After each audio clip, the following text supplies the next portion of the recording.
Welcome to the Q&A segment of the Transparent Conversations powered by LG. I'm Cari Champion, and today's topic is striking out stigma. Softball stars rallying for student-athlete mental health. I'm thrilled to be joined today by our panelists, Gipson Chamberlain, Jocelyn Alo, and Michaela Edenfield. Okay, ladies, you ready to jump in? Okay, so I have, let me turn my phone all the way on Do Not Disturb. I have a question for everyone. And most of these questions are from people who are outside listening. Hi y'all. Can you guys hear us? Hi y'all. Can they hear us? Hey. Yes, they can. Okay. Oh, that's scary. So the very first question, and I'll start with you, Jocelyn, is what is your daily mental health ritual? My daily mental health ritual, I like to get up in the mornings now. I never was a morning person, so I like to get up in the mornings. I like to start my Nespresso machine. I make my coffee, make my breakfast, and then I'll go into my room, do my skincare routine, and then after that, I just like to get some sunlight out while I'm drinking my coffee, eating my breakfast. What's for breakfast? Sorry, that wasn't the question. I I'm like curious. a breakfast sausage scramble, just something real simple. Do the sausage, scrambled eggs, throw it in there, a little bit of cheese on there. I want you to come cook for me. Right. Yeah, a lot of bit of cheese. I need the cheese. A lot of bit of cheese. All right, Lauren, same for you. What's your daily mental health ritual?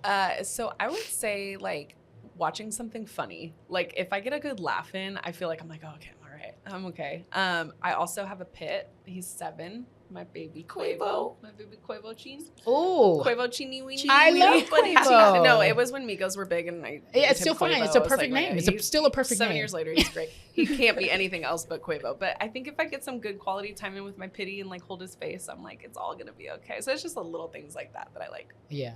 Michaela? Yeah. I don't know. I love like music. I'm very much into like music therapy. Like there's like a playlist I love to listen to when I'm hitting because I think that's like my green light phase. And whenever I'm like having a tough at bat, I always think about like a random song. And for me, you know the song Brick House? Yes. She's a brick. Hey. House. Because Yeah, you are. Yeah, that was my senior year. That was my walkout song That's for high amazing. school. And I was like my nickname in high school was Amazon. So like I was like an Amazonian woman. I was like, I don't know. It's like sometimes it's my alarm clock. Sometimes I like to like play it when I'm in the shower, like whatever it is before I wash my face. But like kind of like setting like the vibe that like I choose how my day is about to go because like I'm a brick house. Yeah. I'm the Amazonian woman that they're talking Amazonian about. So, baddie. Yeah. I love it. I love it. And by the way, way to take that word and use it and make it power. You know what I mean? Yeah. Make it powerful. Like it is a powerful word and we should be able to do that. I love in the morning, I have a combination of what everyone does. In the morning, I'll wake up, I'll just open my eyes, just thank God for another day, no matter what it is. I'm like, thank God for another day.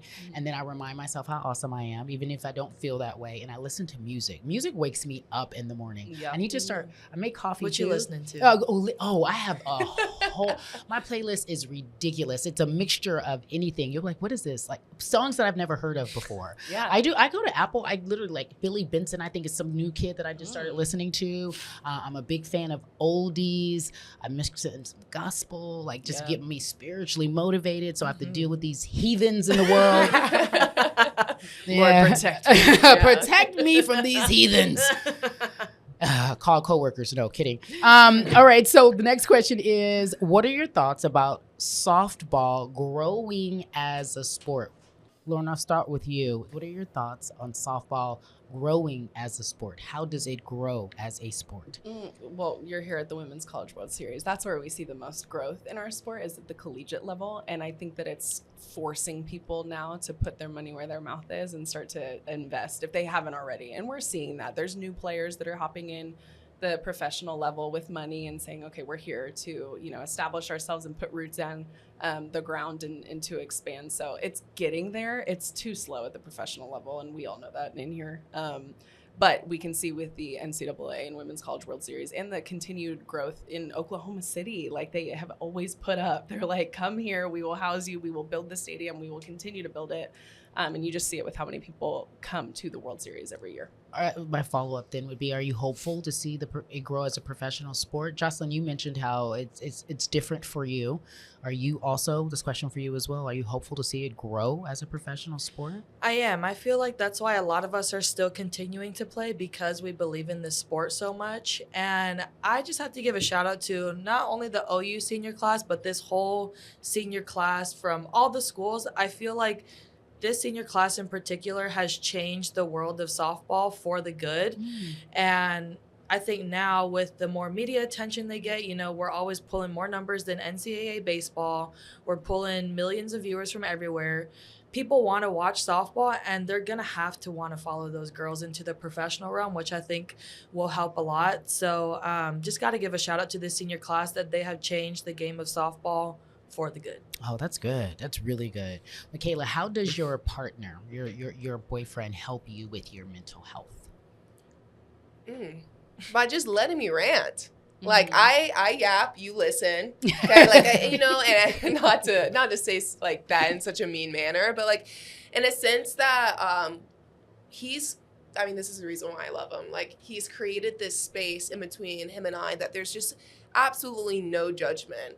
I can 100% be myself, say something that I may not 100% like feel the need to say, but just letting it out and just looking at him, he's looking at me, and he's like, it's fine. Like, it's okay. We can talk through this. And I think just being able to like have that connection like on a daily basis where I could call him right after this and be like, hey, listen, I need to like rant real quick. And he'll be like, all right, yeah, like I'm gonna set aside 5 minutes, like just let it all out, and then that's it. And it doesn't have to be like a crazy follow-up or are you still okay? Like, he just lets me go, I go, and then he understands that like how that kind of works for me. So that's important. That's so important to have a safe space. How important is it for you, Jocelyn, to have the support of your family? It's huge, especially just me not being able to see them all the time. They still live in Hawaii. I'm still trying to get them to come over to Texas. But just they have sacrificed so much for me, and they have supported me through my ground zero and at my highest of highs. And they're my backbone for sure. And I feel like they're the reason I get all these tattoos, and literally all of them represent who they are and what they've done for me and my journey. And I'm just so grateful for my family. Like I said, they're my backbone. So just very, very grateful. It's important to have them. We got another question from the audience. Pay. Here we go. The question is the pay versus men versus women in sport, especially in your sport, particularly, Lauren. Talk to me about the inequity. And obviously we know it's frustrating and it makes my blood boil. But how do we see this ever getting to a point, and I don't even know if it'll ever be equitable in my lifetime, but but how do we see any sort of balance for the sport, women being paid equally? I think and the media is already doing a good job of it. I think we're seeing that shift, and that's why women's sports is having their moment, is because I think it's represented in the right way now. It's like the light that is on women's sports. It's showing competitive. Okay, one of my favorite commercials is the WNBA commercial right now. Oh, it's so good. Or she's like, so good. She's like, we have a welcoming environment. She's like, and I just think, again, changing the narrative of it being something that's like, you're a good person because you support women's sports. It's like change the narrative to like you watch women's sports because it's entertaining as hell and you really you really enjoy it. So I do think that the media is doing a great job. They're shifting that. There are still the days where you're like, I cannot believe I just heard that. Like, I can't believe that that is something that came across the airwave. But for me personally, being a number 1 draft pick and seeing what I make versus the number 1 draft pick that's coming out of high school that hasn't even played MLB, you know what I mean? Isn't even on the roster yet, and they're driving this Escalade, and you're like, I'm still like, I'm broke still. Like, I don't know how I'm going to pay these bills. So. Yeah, you can't get extra guacamole. Right. Yeah. We lived it, but we've all, and you will too. I mean, it's just something that's coming your way. But I do think that it's gonna improve the more that we see people buying in, the more brands that are taking risks, and it's really not even a risk. It will pay off. The investment is proving itself, so it'll get there. But yeah, I don't know if any of us will be alive. Oh, yeah, I'm like, Probably not. I would hope we would be. I think, what we're realizing now, it pays to stay in school for women. Yeah. NIL is where you're going to make more money, and we see that even in the WNBA, even though they're having their moment. Absolutely. Does that make you hesitant to want to go pro? Do you want to put a couple of extra years in? I mean, so I have another year of eligibility that I'll be gladly like spending in college. I was gonna say take it.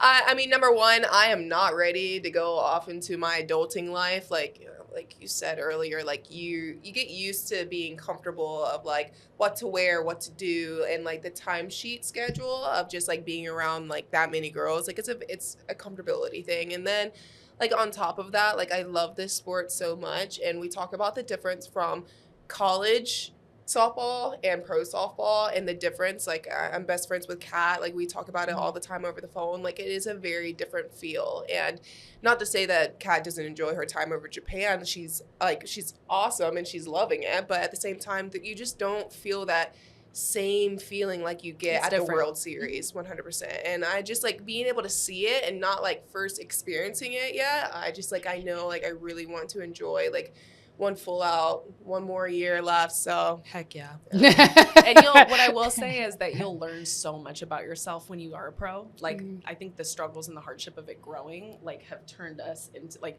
it almost takes you from that little spoiled baby, you know, like in college to being like, okay, I got to face the real world now and like take care of myself and put on for myself. So it's not, we want to encourage you in that next step because it is such a blessing to be like, I'm a pro and I am, whether it's, small or big, getting paid to be a pro. So, but that's waiting for you. It's weird. It's waiting for you. It is so weird to think that just because for the longest amount of time, like little girl me, like rural small area, like I was like, I want to play D1 softball. Mm-hmm. I want to play Power 5 D1 softball. And like I got to be at Florida State and like it never felt like I truly fit in for a second. It's like, wow, like I'm really here. Like this is what like all the hype is about and 100% well deserved. But then like thinking about potentially going pro just like seems so weird out of my mouth. Yeah. I'm like part of me doesn't think I'm good enough. Oh, like, no, you know what I'm saying? Like, it. it's just You'll like one You're of those good things enough. where I'm like, I'm like, huh. And see, like, that's a growing, like, piece that, like, all these girls, like, playing travel and whatnot and playing middle school, high school, like, you'll start to, like, feel that. You'll be like, oh, wow, like, I'm a ninth grader. Like, I might be able to try out for, like, be a part of the varsity team. Like, it's different. And every level, like, you just got to appreciate the ride. Yes. It's so much fun. I wish we could get a camera so that people could see what we're looking at. And I'll just side note here, the storyteller and me, we're inside of our truck where we record the podcast, if you all are listening, and you can see it. But outside there are plenty of next generation, young, soon to be, I hope, softball players, women who play sports, young girls who play sports, who are looking at you and in awe and listening to your every word. And that in itself arguably has to be the most rewarding thing that you can imagine. Totally. That someone's like, I want to be like Lauren, I want to be like Jocelyn, I want to be like Michaela. You know what I mean? Yeah. I think it's a beautiful moment. But you haven't gotten here on your own. A question that we got from the crowd is, what was your most memorable moment with your coach? Anyone can speak on that. Who wants? And it could be your coach at OU, it could be your coach professionally, it could be your coach now. Oh, I'm already teared up. Yeah, I would say, I'll go first. I think I had two moments, one with my coach and then actually one with your coach too, Coacha. So Coacha was my Lonnie Alameda. She was my pro coach too. Oh. So we all kind of, it's like they come in the family. Yeah. So Coach Gasso, I would say one of the most memorable moments was I was having a tough senior year, personal and teammate issues. There was just, drama. And I remember her saying, and this was kind of like that tough love and a little bit of like, you got to kind of push your feelings to the side of just, you have something so big that you want to accomplish and you have an opportunity here and you're so much bigger than what's happening right now. And in the grand scheme of things, you will look back on this and laugh, like you will look back on this, like, I can't believe I gave it the energy, but she just told me like, go get what's yours, like she kind of refocused me in that moment. So I will always thank Coach Gasso for giving me that tough love in that moment. And then Coach, I was, this would have been my second year in the league. I was just having a rough time, and she has that open door policy, and coach, like, I knew, she's like, okay, my hotel room is this, come here. And I just sat on her couch and cried and cried and cried. And that's in pro, you're like, oh, again, are you looking at me different because I'm crying? And she's like, no, like, cry, like, you have to cry, like, let it out. And I really let it out with Coach. And anytime I see her, I'm like, God, you're there for me in some seriously vulnerable moments. And I didn't even know her for years prior. It was like, you created that environment for me, and you allowed that culture for me to feel safe enough to come to you. So it's important. Like, coaches like Coacha, we call her Coacha, but coaches like her are just so cool. And I'm glad that you got to experience her. Yeah, no, I'm like tearing up just like the idea of it. I have sat on the couch in her office, bawling my eyes out like a little baby. Mind you, I'm like 6'1", and my coach is, honestly, I don't even know how tall Coach is. I want to say like 5'7", maybe 5'6", something like that. Yeah, I'm like in her arms, like just bawling my eyes out, like over things that, again, like, you think about it, like, talk the same way. You're gonna look back in a few years and you're gonna laugh, like, thinking about how much energy, like, how much you're stressing yourself out over something that doesn't really matter, and like, it doesn't make you happy. Why put the energy towards it too? And like, I've definitely had those moments with Rafter this year. I was super close to Rafter, our assistant coach, and she played on the Canadian team, and she was former FSU alumni. So I used to be able to like see her when I was 12 years old, like go to the little catcher's clinic. Yeah, that's cute. And she had an assistant job at Virginia, and I was like this close to going to Virginia just because of her. And I told myself, like, I'm not going to go somewhere just because of one single coach. I go to Florida State. No joke. The Canadian team's like working out at Florida State. Her job at Virginia, done.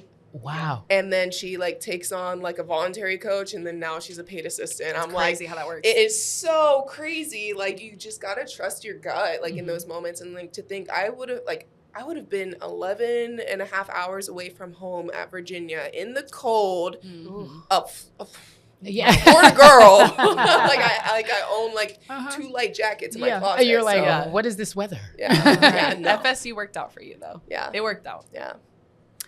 I think my coolest moment with Coach, and I've had a lot of like tough love moments with her. I feel like me and Lauren are pretty much the same. Yeah. But my coolest moment with her was after I broke the record in Hawaii, and that whole, like, the chase to the record was freaking storybook, and to break it in front of my home crowd, and she was just hugging me after, like, I'm so glad you got to do this here in front of your people, in front of your family, in front of your state, and just what you've done for this sport and stuff like that. And then one moment with JT, I feel like we've had a lot of just quirky moments. He's just a really quirky dude. But he actually kicked me out of a drill for burping in the batting cage. And That's so real. I remember looking at him like, wait, are you for real? And he was like, yeah, get out. And then I'd seen him after practice, and I was like, why'd you kick me out? And he was like, because we expect a lot of good things of you, and we just want you to be as woman-like as possible, and just burping is not really woman-like. And I was like, okay, it was just kind of it's funny now that I look back on it. How random is that? Right. You were like, and you just left? You were Shout like, I'm out good. Jess Schultz. That's your rule. She burped. She sure did. She burped. That's funny. He kicked you out of a drill because you burped. All right. You guys hear that? No burping in drills. No yawning, too. No yawning? Oh, yeah. Oh, my God. Yawning. I know yawning. I know I'm in trouble yawning. for you. She's like, you tired? I'm like, yeah. Oh, yeah. Oh, I'm did you really get kicked out? tired. Did you No, get... I didn't get. You'd be in film yawning like, Oh, I would fall asleep point blank. Wait a second. So tell me some of the things you all now I'm in a whole nother world. Oh, I've been down a tangent. You got kicked out of a drill for burping. You got in trouble for yawning. Yep. You got in trouble for yawning? I've gotten into it for getting into it with the coaches. Yeah. I can see that. Okay, like not in like a disrespectful way, but like more so like when you got a pitching machine like going through 70 miles per hour and you're like working situational like hitting on the field and it's a middle inside pitch and you're telling me to take it to right field and I'm like I'm looking at you like dog, I'm trying to make contact. That's a great story with me and Travis Wilson, man. Me and him, I love him to death. He's like the funny like mean uncle, and he's mean and he tells the truth. He doesn't care. Tells the truth, and like he will always keep it a buck. And I was like trying, like he was like, "What are we trying to do right now?" Like he tells like all the hitters, and they're like, "Hit it to the right side." And he goes to me, he goes, "What are you trying to do right now?" I said, "I'm trying to make contact." Yeah. And then like 2 pitches later, I took one out. I right center field, and I was like. Yeah. I did it. He's like, I knew, and he's like, I knew it. I knew you could do it. Yeah. Okay, so this is our last question. This is arguably a really good question because, you know, when did you guys all start when did you start playing softball? What age? Like 10, but I was T-ball at 4. Okay. What about you? 8? 10. 10. Okay. What do you recommend for youth 8 and under on how to deal with tough sports parents? Okay. Y'all, if you've got an 8 and under kid, you should not be tough. I don't understand. Like, you have a responsibility to put your kid into something that they like, and they need to have fun. That's it. They need to have fun. Good for 8 you. and under, and even 10 and under, 12 and under. I mean, it's just getting crazy. Yeah. I would say support your kid's happiness, and the rest will fall where Amen. it goes. That's it though. I haven't also, like, I've got my bonus babies right here. I haven't also been a parent that's like dealing with all that, so I can understand your stress. It was not always like that with my mom and my dad, but enjoy the fun. sport. That's crazy. Yeah, that's crazy. But it's a good question because there are crazy parents out there. They're like, no, this is legit. I promise colleges and OU and every team playing here is not looking at an 8-year-old. Oh, promise. Really? You're like, relax. They're not. What time do they start looking? What age? What age do you start getting tough? I'd say like what, 13, 14? Yeah, even like 11, 12, like I would say like by 12, you're going to kind of know. That's what I would say. Like by 12, you're going to know. If it's like past 12 and they're like, oh, I don't know, like I'm not sure, then it's probably not going to happen. But I would say like 12 is what I've heard is wait for 12. That's what I've heard. That's what you've heard. Yeah. Okay. All right, ladies, we want to thank everybody who's outside watching. These ladies are amazing. Can you clap for them? Because I'm clapping on the inside. They're amazing. Transparent Conversations presented by LG. Life is really good, right?